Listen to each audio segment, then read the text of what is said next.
Afternoon, this is Jason Johnson with ABS Supply, where innovation never sleeps. I get asked all the time, how do I reduce the noise when blasting? Well, there's some crazy expensive ideas out there.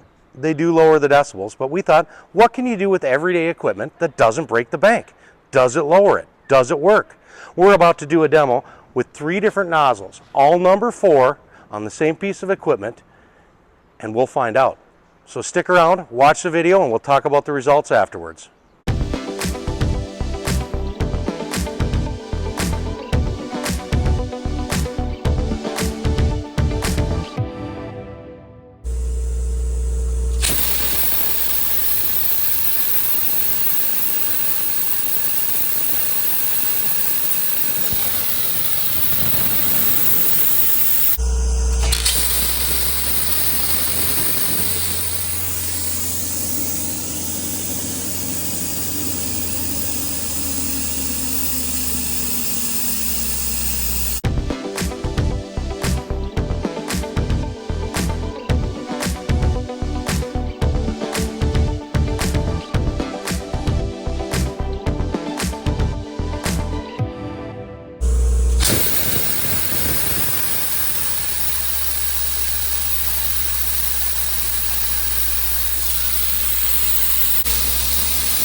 Welcome back.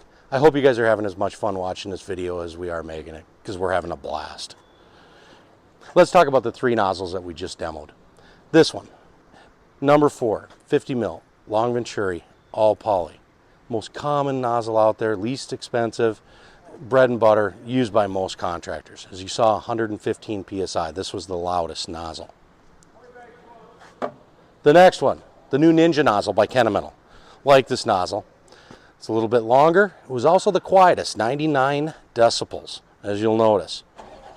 So for only a couple $100 more, you can significantly reduce the decibels of your blasting without spending a fortune on some of those other high-priced options that are out there.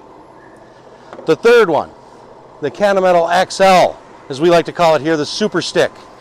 This is a 12-inch long nozzle, 101 decibels, number 4. Same parameters, 100 PSI as all 3 others that we ran. This one does have some different advantages. It does increase your velocity an additional 30%, but that's another topic for another day on nozzles. So to sum things up, can we reduce your volume without spending a lot of money? Yes, absolutely. Which nozzle's right for you? That's a more in-depth conversation and very particular to what you're blasting and doing. So, if you got questions, give us a call at ABS Supply. We gladly go through which nozzle is the right nozzle for you. And remember, have a blast.